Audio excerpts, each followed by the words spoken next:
Muy buenos días, bienvenido a su programa Conversando con Pay Cabral. Hoy lunes, como todos los lunes, el diálogo global. Hoy tenemos un tema muy interesante. Hoy vamos a hablar sobre la figura del asilo y la importancia del derecho internacional.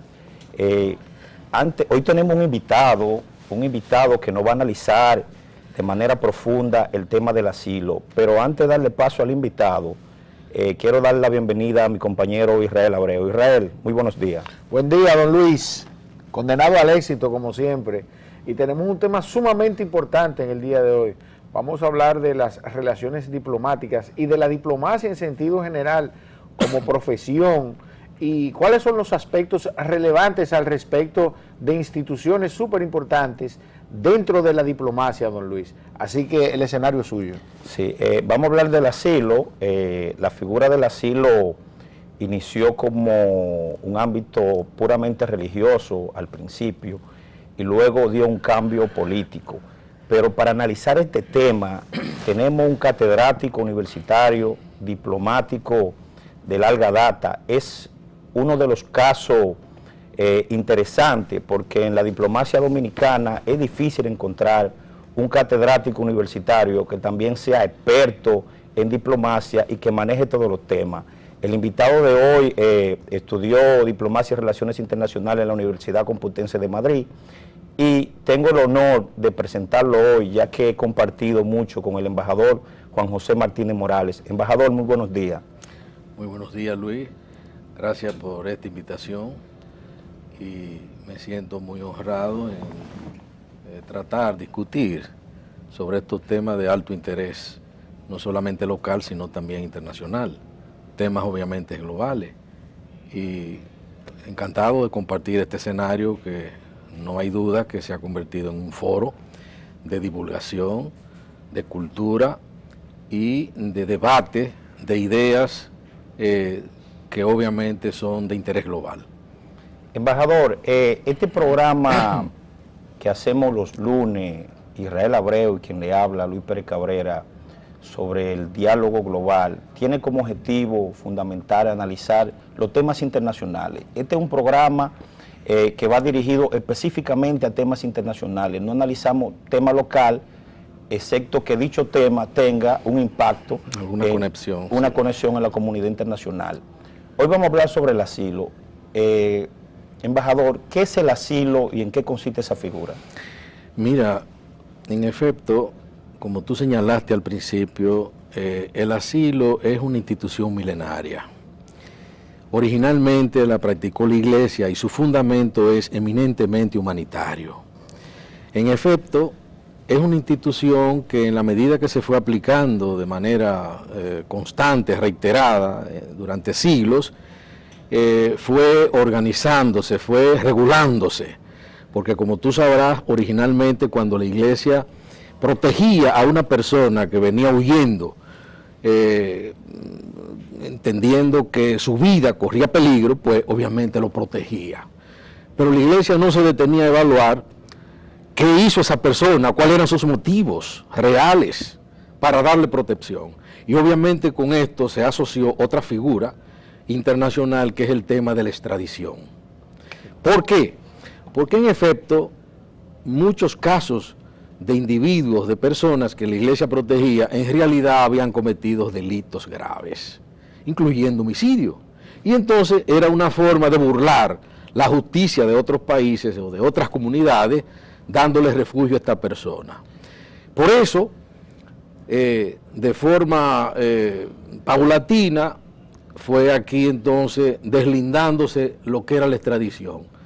¿Y qué es la extradición? Justamente no es más que la administración de justicia para evitar que una persona pueda refugiarse en otro país o en su país de origen después que haya cometido un delito de derecho común. Ahora el asilo, obviamente al separarse de la extradición, se fundamenta de manera esencial en razones políticas. En ese punto, embajador Martínez, en ese punto que usted habla del asilo y la extradición, tengo entendido que al principio el asilo se le daba a delincuentes comunes y que la extradición se le daba a perseguido político. Incluso hay un acuerdo, el acuerdo entre Ramsés II y Hattusil III del Imperio Hitita, donde se hace un acuerdo de extradición, pero es a perseguido político. Pero en la actualidad, entonces el asilo se le otorga a perseguido político y la extradición a delincuente común. ¿Dónde se dio ese cruce? Mira, es que como te dije, cuando la Iglesia practicó milenariamente la institución, esto no estaba claro porque inclusive el mismo derecho penal estaba en un proceso de evolución. Lo que se practicaba era la justicia privada. Alguien cometió un delito, pues a nivel privado se daban las consecuencias y los efectos para la persona que cometió el delito. Por eso, en la medida que los estados reclamaban a una persona porque habían cometido un determinado delito, hubo la necesidad de deslindar los campos en el ámbito de los delitos del derecho común y los delitos políticos. Por tal razón, en la medida que la Iglesia fue perdiendo potestad y sobre todo en la etapa del Renacimiento, que hay un desgaje del papado y los estados, y la Iglesia y los estados, pues obviamente esta institución se regula y se va a establecer con claridad que todas personas que cometen delitos de derecho común tienen que responder a la justicia, independientemente de su nacionalidad. Y desde luego, esta institución se reguló no solamente en Europa, sino también en América Latina. Ahora, con el asilo pasó algo similar, pero se definió con propiedad que las personas, y eso está establecido en todos los convenios internacionales o tratados, no solamente en Europa, aunque América Latina es la cuna del asilo diplomático propiamente dicho, porque obviamente al ser la razón política el fundamento de esta institución, los mayores problemas lo tuvo América Latina en su proceso de emancipación cuando comenzaron pues los territorios coloniales a separarse de España.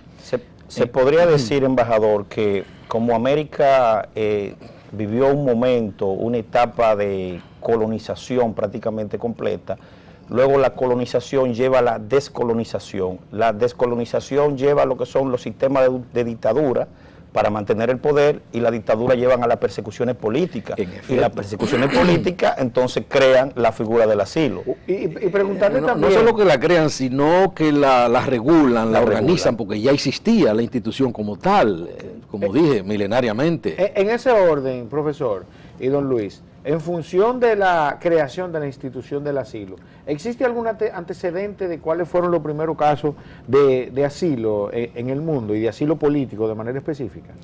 Mira, ha habido algunos casos interesantes, sobre todo en Europa, algunos reyes o príncipes, pero como te dije, los estados no tenían obligaciones jurídicas, no había convenio que garantizaran esta institución, por lo tanto la Iglesia la practicaba, y como la Iglesia tenía un gran prestigio, obviamente lo sigue teniendo, pues cuando un perseguido, no importa la causa o la razón por la que se perseguía, se refugiaba en una iglesia, en un templo católico, eso bastaba.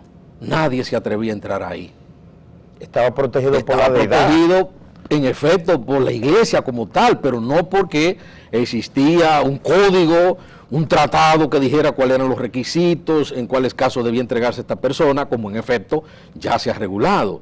Por eso decía que inicialmente el asilo se asoció al tema de la extradición, porque no se sabía si la persona que se protegía cometió delitos o no, simplemente la razón era humanitaria. La protección a la vida. Lo que había que proteger era la vida. Una pregunta, embajador. Esa es la razón fundamental. Ahora en América Latina sí ha habido casos, digamos, emblemáticos, como el de Víctor Raúl Haya de la Torre, que vamos a comentar más adelante, cuando toquemos los primeros tratados en materia de asilo en América Latina. Una pregunta. ¿Usted cree que la extradición es realmente un mecanismo efectivo? Le pregunto por la sencilla razón de que solamente son pocos los estados que mantienen la figura de la extradición como un mecanismo. La mayoría de los estados no conceden su nacional en extradición.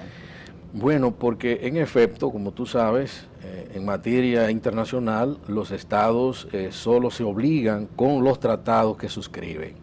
Y en efecto, la extradición es una institución que para los estados sentirse con un compromiso de entregar en administración de justicia a un perseguido, pues deben ser parte de un acuerdo en ese sentido. Sin embargo, eso no significa que un estado en el cual se refugie un supuesto delincuente, un extraditable, el Estado no tiene por qué invocar la ausencia de un tratado porque en virtud de su capacidad soberana tiene derecho a extraditarlo. No necesita que medie un tratado, un acuerdo en ese sentido. Ahí Basta su entra voluntad. la cooperación internacional. Entra en efecto la cooperación internacional en materia de administración de justicia. Embajador Porque Martínez. esa es la idea fundamental, que el delincuente no encuentre un refugio fuera del ámbito del territorio donde cometió el delito y sobre todo en el territorio de su propio Estado.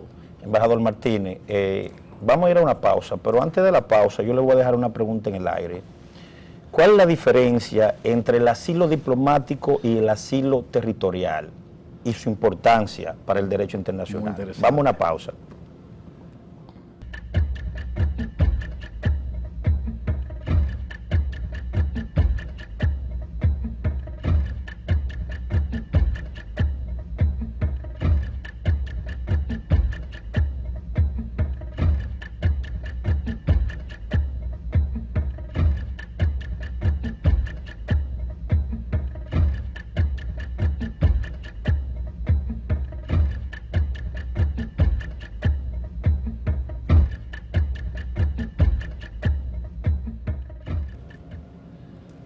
Estamos conversando con el embajador Juan José Martínez Morales, embajador de carrera y catedrático universitario.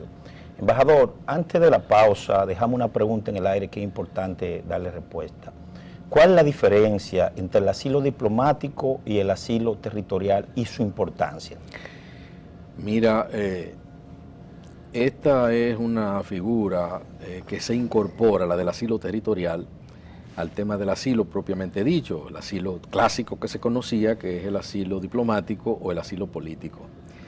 En efecto, en América Latina quedó instituida la figura del asilo territorial en la 10ª Conferencia Internacional Americana celebrada en Caracas, Venezuela, en 1954, donde se estableció la necesidad de definir el asilo territorial. ¿Pero qué es el asilo territorial, en efecto? El asilo territorial es la protección que dan los estados a personas perseguidas por razones políticas directamente en su territorio. No pasa por el tamiz de la embajada o de una misión diplomática. ¿Y puede darse las dos funciones, que esté en la embajada y luego pase a un asilo territorial, o debe ser de manera directa? Porque ya si pasó por la embajada y el estado territorial le dio el salvoconducto para que el asilado salga del país, al llegar a su territorio, obviamente ahí se cumplió la figura del asilo diplomático. Ya no podemos hablar del asilo territorial, porque el asilo territorial es cuando la persona que huye por razones políticas o busca protección o que se siente perseguida, se siente de su vida amenazada, llega directamente al territorio del Estado que le va a dar el asilo. Vamos a aplatanar eso, profesor. No el asilo diplomático, porque ya eso es a través de la embajada. Vamos a aplatanar eso. A ver si yo entendí. Un asilo diplomático es aquel que se ejecuta fuera del territorio de ese cuerpo diplomático, de esa embajada. Ese estado. Por poner un ejemplo, la embajada de República Dominicana en Estados Unidos.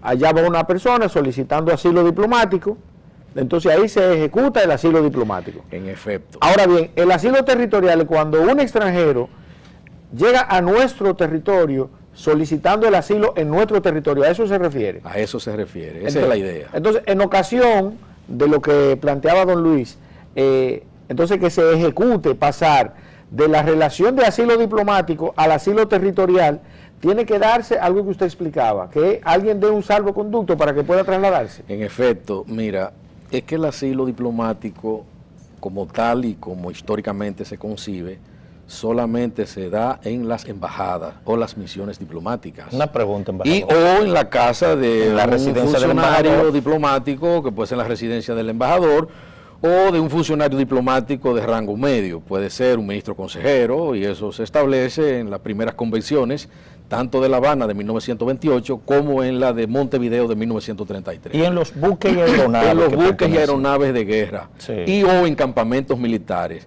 salvo Perfecto. que esos buques o esa aeronave no estén en condiciones de reparación.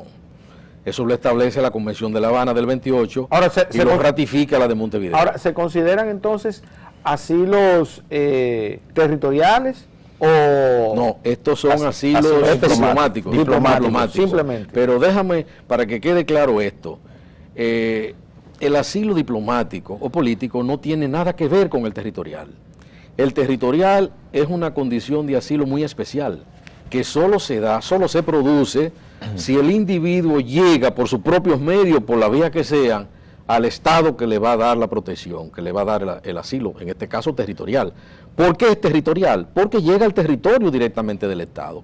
Pero esta es una figura que debo advertir, es básicamente latinoamericana, porque Latinoamérica, por las razones que sabemos, sobre todo lo que fue la época pre y postcolonial, el desarrollo institucional de la mayoría de nuestros estados fue muy débil, y como consecuencia de esa debilidad institucional, lo que era la transición política de un cambio de una administración a otra era muy traumática, dejaba muchos malestares y sobre todo en casos de periodos muy difíciles de dictaduras militares, sobre todo la que se vivió a principios de los años del siglo XX y posteriores a los años 50, donde la práctica de dar muerte a los opositores era una cuestión común.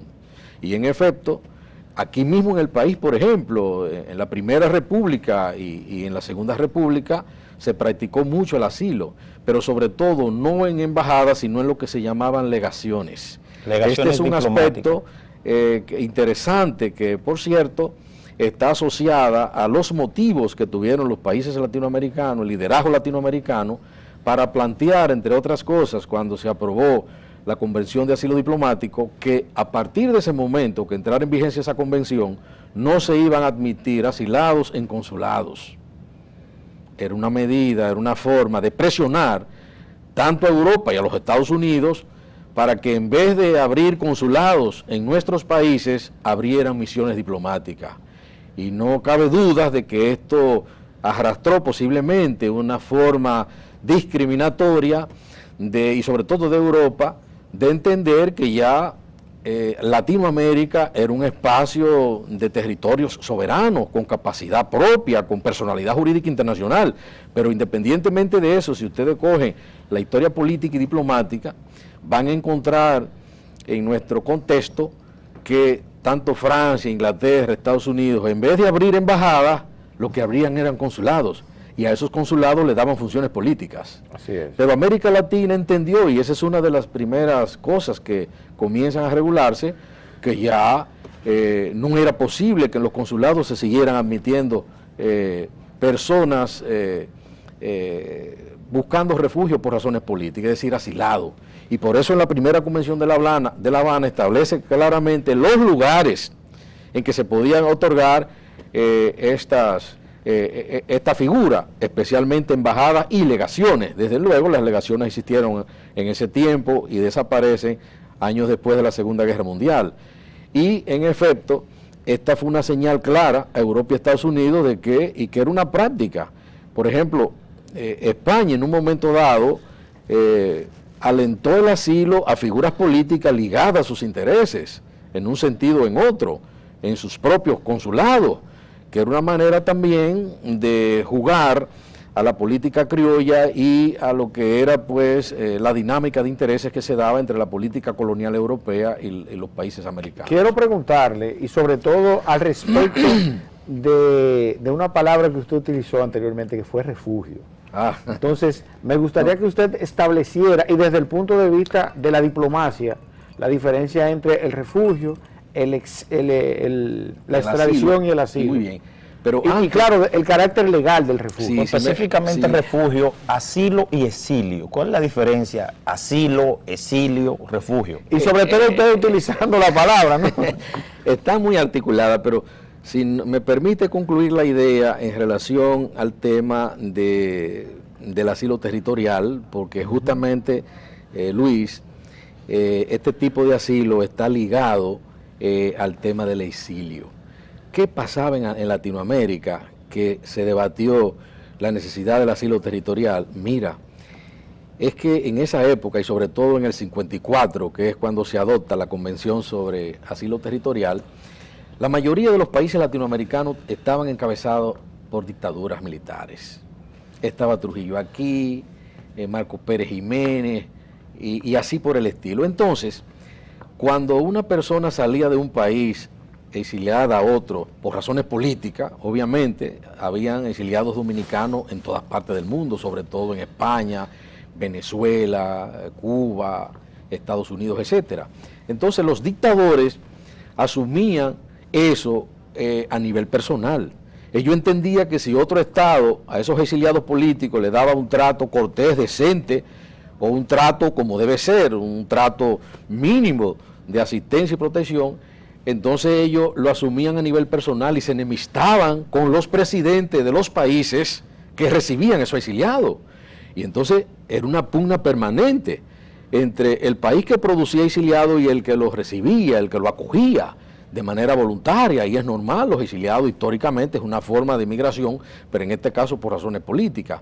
Entonces, en ese sentido, el asilo territorial nace fundamentalmente por la necesidad de que se reconozca la capacidad jurídica de los estados de admitir en sus territorios a toda persona sin importar y sin que el Estado tenga que dar explicaciones. Porque llega a su territorio y obviamente como no tiene que solicitar salvoconducto para que salga de una embajada y llegue posteriormente a su territorio, sino que simplemente le abre la puerta a su territorio, lo recibe y no pasa nada. Entonces nadie debe indisponerse o enemistarse porque tú reciba como Estado soberano a una persona que necesita un asilo en un momento dado, necesita una protección. Y en efecto, esa convención persiguió eso.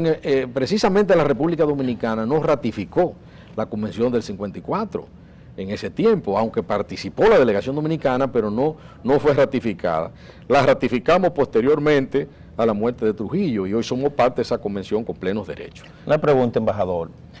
Una persona que esté bajo la condición de asilo territorial debe de tener algún control, porque en ese país puede pronunciarse en contra de su Estado y de su gobierno.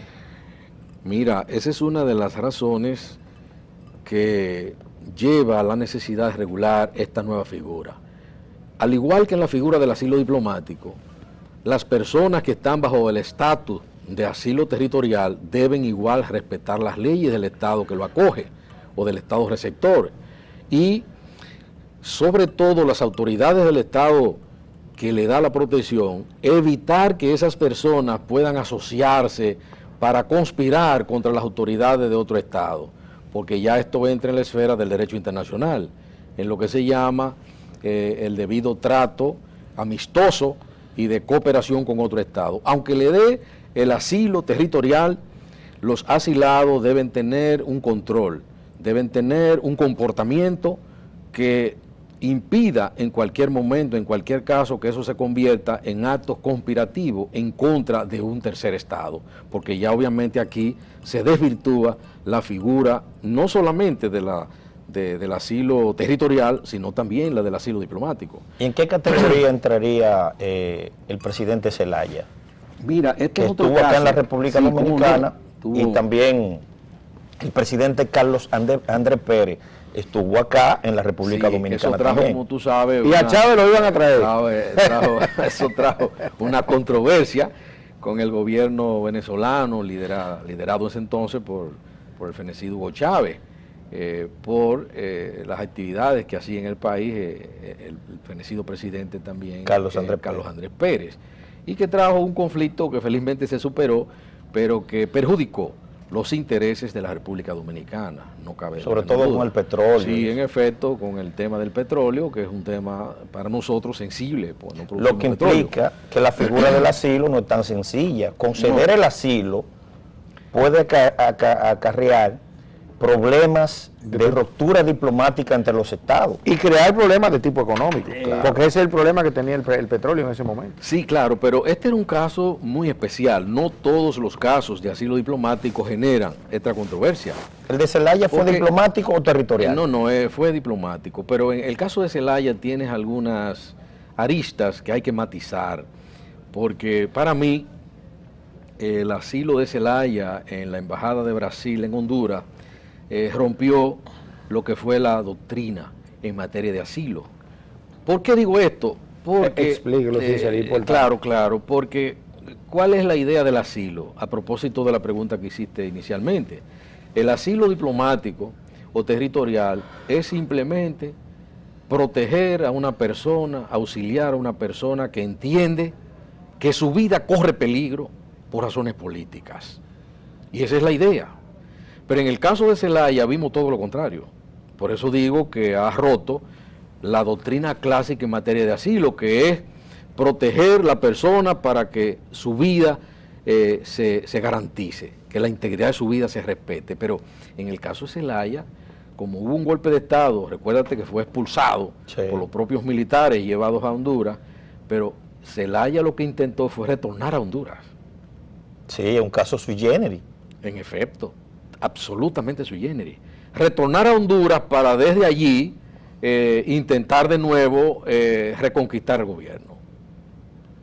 ¿Y qué ocurrió? Bueno, al parecer, y todo el comportamiento del análisis de este caso indica que con la facilidad de las autoridades diplomáticas brasileñas, logró penetrar a Honduras y en efecto le dieron asilo en la embajada de Honduras. Pero fíjate, él entró. Sí. No era un problema de ya que estaba protegiendo su vida. Aquí había una razón política muy particular de este líder hondureño para desde la embajada desarrollar una plataforma política y ver de qué manera podía retomar el gobierno.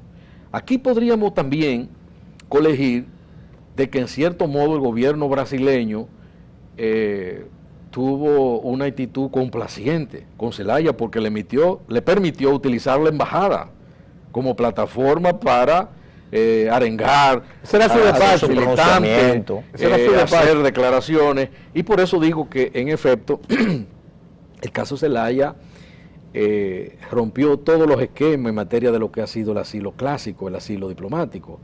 Pero finalmente se da una situación que la presión de Zelaya ya dentro de la misión diplomática brasileña allí crea todo un tinglado de carácter no solamente local, sino internacional, dando origen a un gobierno, digamos, de facto, que luego organiza unas elecciones donde surge otro gobierno y donde se estaba planteando también un problema de legitimidad internacional, inclusive en el marco de la OEA, donde la República Dominicana participó en un, digamos, en un arreglo para que finalmente Zelaya saliera de Honduras y tuviera ya en la República Dominicana. Aquí, en cierto modo, podríamos decir que se dio, de alguna manera, un asilo territorial, porque la República Dominicana se ofreció para acoger transitoriamente o temporalmente al señor Zelaya, al presidente Zelaya, y vino al país. Ahora, ¿cómo vino? Vino acompañado de un expresidente de la República Dominicana, el presidente Leonel Fernández, y en efecto fue parte de un arreglo que envolvía a fuerzas políticas locales y a figuras diplomáticas y otros organismos en la región. Se podría decir que uno de los pocos casos, si no el único. Yo diría que el único caso que se ha dado con esta característica. Con esa característica. Totalmente, porque si lo comparamos, por ejemplo, con el caso de Víctor Raúl Haya de la Torre, que tú conoces, este es un caso que...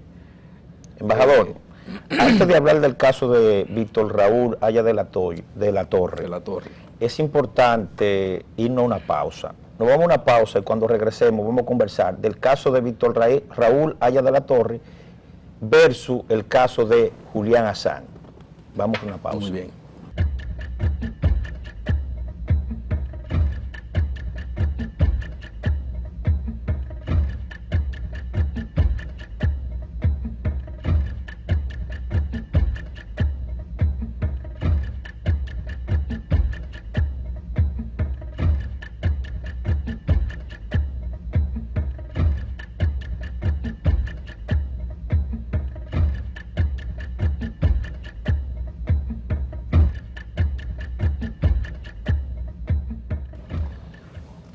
Estamos conversando con el embajador Juan José Martínez Morales, diplomático de carrera y catedrático universitario.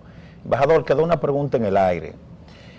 Analizando y salvando la distancia entre el caso de asilo de Víctor Raúl Haya de la Torre y el caso de Julián Assange, me gustaría que usted analice brevemente el caso de Víctor Raúl Haya de la Torre para entonces analizar este caso de Julián Assange. Mira, interesantísimo.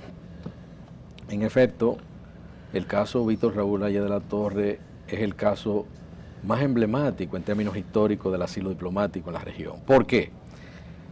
Porque el asilo de Víctor Raúl Haya de la Torre se convirtió en prisión.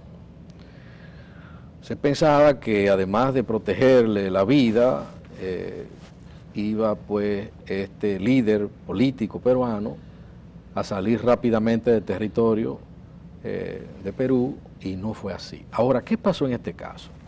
Una prisión dentro de la embajada. Dentro de la embajada, porque obviamente al gobierno peruano no darle salvoconducto, la embajada se convirtió en una prisión. La embajada de Colombia. La embajada de Colombia. Pero mira qué ocurrió. Y es necesario aquí tocar rápidamente el tema de las convenciones sobre asilo, porque eso resulta. América Latina reguló el asilo, más que en ninguna otra región del mundo. Latinoamérica es el campo fértil donde esta institución se ha desarrollado, más que en cualquier otro sitio, que en Europa y en África. Parecido al tema, por ejemplo, del arbitraje. El arbitraje es básicamente una obra de la diplomacia latinoamericana, desde la primera Convención de la Haya de 1907 y en casi todas las conferencias internacionales americanas, pero más que las conferencias internacionales americanas, los primeros congresos panamericanos que se dieron desde el de Panamá de 1826 hasta el de Montevideo de 1888, siempre se tocó el tema del arbitraje. Si hay arbitraje, embajador, implica que no nos ponemos de acuerdo. En efecto, pero ha habido arbitraje y el arbitraje se instituyó como una figura obligatoria para solucionar las controversias, no solo para ponernos de acuerdo, porque ya eso implica posiblemente una figura más ambiciosa en el ámbito latinoamericano, que es el tema de la integración, sobre lo cual podríamos hablar más adelante, no necesariamente ahora. Vamos a hacer un programa sobre integración. Claro, porque en eso también Latinoamérica tiene la mayor experiencia del mundo en temas de integración. Sin embargo, ha sido la región más dividida. Más dividida. Europa no ha tenido tanta experiencia en temas de integración y, sin embargo, después de la comunidad del Euratón, la Comunidad Económica Europea y los primeros acuerdos sobre el carbón y el acero, claro, amén de lo que está pasando hoy y las fisuras que se dan en la Unión Europea, ha sido pues la región más exitosa en materia de integración. Ahora bien, el tema de asilo, como te dije inicialmente, se regula por primera vez en América en 1928. Pero esta convención fue una convención posiblemente que no recogió las expectativas de un problema tan amplio y tan trascendente como era el tema del asilo en ese tiempo. Es decir, quedó con muchas lagunas y por lo tanto hubo la necesidad de volver a tocar el tema en conferencias posteriores, incluyendo la de Montevideo del 33 y la de Caracas del 54. En el caso de Víctor Raúl Haya de la Torre, en efecto, ya... Que se convirtió en prisión, ahí fue que nos quedamos. Ahí vamos. Una prisión entonces legal, ilegal. No, ¿Cuál sería? Legal porque, déjame explicarte ahora. Resulta que estaba en el gobierno el partido APRA, liderado por Víctor Raúl Haya de la Torre, a finales de los 40. Y en 1949, los militares dieron un golpe militar en Perú y descabezaron casi el gobierno completo, dieron muerte a muchos líderes medios y estaban detrás fundamentalmente de Víctor Raúl Haya de la Torre, que era la figura principal del aprismo y el fundador principal del aprismo. Pero ¿qué pasa? Víctor Raúl Haya de la Torre se salva porque logró penetrar a la embajada de Colombia en Lima.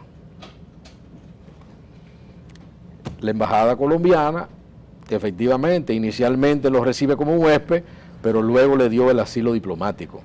Se produjo un escarceo muy profundo entre el gobierno militar peruano nuevo, que había dado el golpe, y el gobierno colombiano. Primero el gobierno militar exigía que le entregaran a Víctor Raúl Haya de la Torre, acusándolo de delincuente, de que había cometido una serie de delitos, y se temió que los militares pudieron entrar a la embajada a sacarlo, pero no lo hicieron. Ahora hubo un fallo que ya Colombia no podía echar para atrás y es que Colombia no ratificó la Convención del 33 de Montevideo, que era la que daba la competencia al Estado asilante a calificar el asilo como tal. Y como no lo había ratificado y el gobierno peruano lo sabía, por eso el gobierno militar peruano no le dio el salvoconducto a Haya de la Torre para que éste saliera de la embajada. Y por lo tanto, la embajada se convierte en una prisión. ¿Qué tiempo dura Haya de la Torre aquí? 5 años. 3 meses, 3 días. Así es.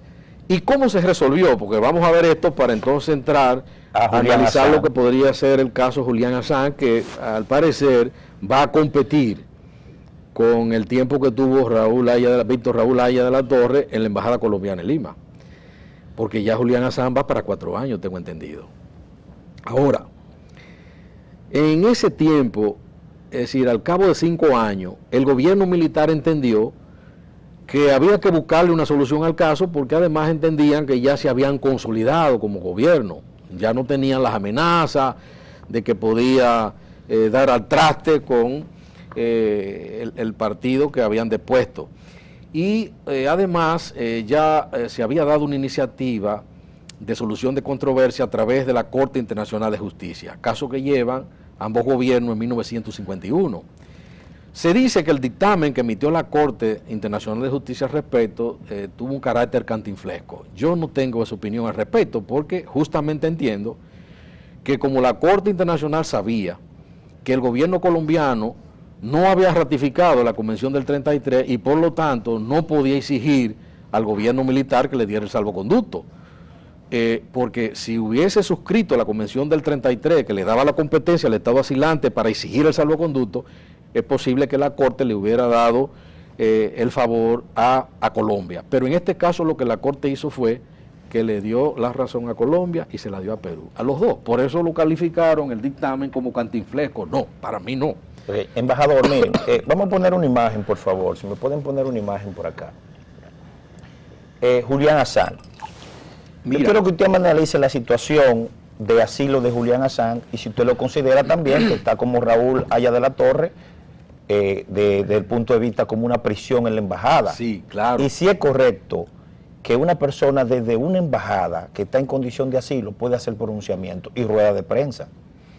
En efecto, te mencioné el caso de Zelaya y te dije que se estaba dando eso y se dio esa situación en el caso del asilo de Zelaya en la embajada de Brasil en Honduras, Tegucigalpa. En cierto modo, pienso que el gobierno británico ha sido, digamos, flexible, permitiendo a Julián Assange dar inclusive rueda de prensa y eso. Pero los casos tienen matices muy distintos. Primero, Julián Assange es acusado de 4 delitos. Sí, 3 violaciones. Sueco. Sí, y no es un activista político. Claro. Entiendo que tal vez en primer lugar no es un activista político, que ese es un elemento, pero ¿qué hay en el fondo de Julián Assange? ¿Está Wikileaks en el fondo? Sí, al parecer, Claro, esa es la razón que él ha invocado. Por eso hay que tomar nota, y en el fondo es una razón política. ¿Por qué es una razón política? Una razón política. Por la naturaleza de los casos que están envueltos, de las informaciones que se colaron a la prensa mundial. Que él develó. Claro. Entonces, fíjense, en el fondo, ¿cuál es el temor de él? ¿Cuál es su miedo? Que sea extraditado a Estados Unidos. Y que se le aplique una pena degradante. Entonces, es un problema que no hay dudas, está asociada profundamente al tema del asilo en términos históricos y de las razones y los fundamentos. Es decir, el temor que pueda haber de que en un momento dado tú puedas ser perseguido y que tus derechos no se reconozcan. Ahora, ¿cuáles son los matices de diferencia? Mira, en primer lugar, en América Latina, el caso Víctor Raúl Haya de la Torre estaba regulado por convenio. Y aunque Colombia no había ratificado la Convención del 33 que le daba la autoridad y la capacidad para exigir al gobierno militar peruano que le otorgaran el salvoconducto para que él saliera de la embajada a un territorio, a un tercer territorio que podía ser la misma Colombia o a donde él eligiera, había un acuerdo. Ahora, ¿cómo se solucionó el caso de Haya de la Torre? Directamente entre los dos gobiernos. Cuando la Corte Internacional de Justicia, a través de su dictamen, no pudo resolver el problema, y aunque de fondo dejó o quiso, así lo interpretamos nosotros, ese dictamen donde le da la razón a Colombia y a Perú, ¿qué era lo que buscaba? Que los dos estados se pusieran de acuerdo para buscarle una solución a eso. Pero aquí Ecuador no se pone de acuerdo con Inglaterra. Bueno, Inglaterra no se pone de acuerdo con Ecuador. O Inglaterra no se pone de acuerdo con Ecuador. Es al revés, porque el problema lo tiene Inglaterra con el asilo en la embajada ecuatoriana y sobre todo de no darle salvoconducto. Pero ¿dónde está el dilema? Mira, el problema es que Inglaterra no ha suscrito ningún acuerdo con Ecuador, ni es parte de ninguna convención sobre asilo diplomático con América Latina. No hay ningún tratado de la que Inglaterra sea parte en materia de asilo con América Latina. Por lo tanto, Inglaterra no tiene un compromiso que lo obligue jurídicamente a proceder a darle un salvoconducto. Sí, pero embajador, hay algo, por ejemplo, vamos a analizar esta situación. Este ha sido un caso también interesante porque este caso llegó a las Naciones Unidas y el grupo de trabajo sobre detención arbitraria calificó que es un caso de violación sobre derechos humanos. Incluso el 4 de febrero de este año 2016, la ONU hizo un pronunciamiento planteándole a Inglaterra que eliminen lo que es la calificación de detención en contra de Julian Assange, que lo dejen en libertad, o sea, que le permitan salir de la embajada libre, incluso voy más allá, que lo indemnicen también. Entonces, esta situación interesante. Mira, Luis, como tú sabes, o sea, que a él le corresponde dinero también, aparte de... Pero esos son los argumentos de los abogados que están asistiendo a Julian Assange como individuo, como persona, y al cual tiene derecho. Y, en efecto, aunque las Naciones Unidas haya tomado nota al respecto, sobre todo este comité de redacción, entra en la esfera de lo que es el tema de los derechos humanos y la estructura de protección internacional de los derechos humanos que las Naciones Unidas muy bien ha venido conformando durante muchos años. Pero ¿qué ocurre? Esta exhortación, que yo llamaría así, de este comité de las Naciones Unidas, no es vinculante. Es decir, no obliga al Reino Unido a dar el salvoconducto para que Julian Assange salga de la embajada. Lo que quiere decir... Por el contrario, sostiene su tesis de que si pone un pie en la calle fuera de la embajada, lo va a detener. Entonces, por este caso de Julian Assange pinta a durar más tiempo que el caso de Raúl, de Haya de la Torre. Así será. Es posible porque ya va para 4 años. Sí. Creo que en pocos meses cumple 4 años.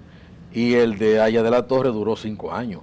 Pero como te dije, comparando los casos con sus perfiles similares y sus diferencias, al final, aunque los dos estados llevaron el caso ante la Corte Internacional de Justicia, al final lo resolvieron ellos dos, es decir, el Perú y Colombia. ¿Cómo lo resolvieron? Bueno, admitiendo el gobierno colombiano de que Haya de la Torre saliera de la embajada para ir a un tribunal donde se iba a presentar y responder a los cargos que le formulaba el gobierno peruano, con el compromiso de que una vez se leyeran todos los cargos, lo iban a absolver. Pero y así pasó. En este caso es un poco difícil ponerse de acuerdo porque Inglaterra aceptó la solicitud de extradición de Suecia. Ese es el elemento, digamos, que complica el asunto, porque involucra al margen de las dos partes, es decir, del Reino Unido y de Ecuador, a terceros estados que tienen interés sobre este asunto. Y el potencial hipotético interés de los Estados Unidos, que es el temor de Julian Assange. Por eso el caso tiene aristas más complejas. Sin embargo, si se diera una real voluntad, sobre todo del Reino Unido, con el Ecuador, podría resolverse. Porque nada impida, al margen de que no exista ningún tratado al respecto, que las dos partes se pongan de acuerdo para que Julian Assange... Es más, esta misma postura, en febrero pasado, de las Naciones Unidas, lo que permite es precisamente crear las condiciones, la atmósfera internacional de presión para que Julian Assange pueda salir de ahí y que la embajada no se convierta en una nueva prisión como fue el caso de Víctor Raúl Haya de la Torre, que no ha habido otro caso en el mundo en que una misión diplomática se convierta en una prisión para una persona que lo que va es buscando protección buscando de su vida y su una integridad. manera de que su vida se le preserve y que de repente esto se convierta en una prisión. Por eso yo pienso que el pronunciamiento de las Naciones Unidas, y ese es su papel, en el tema de los derechos humanos, se haya involucrado para hacer la exhortación que hizo a través de este comité especial relacionado con las defensas de los derechos de las personas. Pero la solución final debe darse en el marco de lo que plantea el artículo 33 de la Carta de las Naciones Unidas. Embajador, siempre es un grato honor conversar con usted, una persona que tiene vasto conocimiento en los temas internacionales. El tiempo es corto en televisión, así que Israel, una palabra para el embajador. Felicitarlo y darle las gracias por acompañarnos en el día de hoy y claro, extenderle una invitación para un próximo programa, ¿verdad, don Luis? Vamos a hablar de integración, embajador, en un próximo programa. Vamos a hacer un programa con usted para hablar sobre integración en América Latina y por qué América Latina no termina de unirse. Así que tiene que es un gran segundo reto para despedirse de su...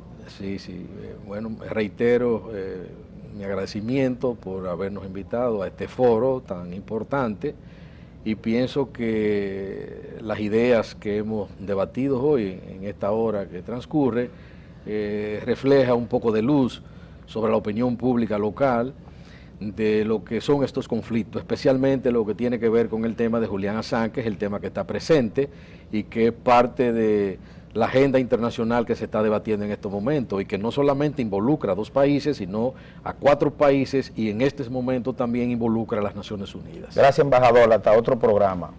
Buenos días. Muchísimas gracias.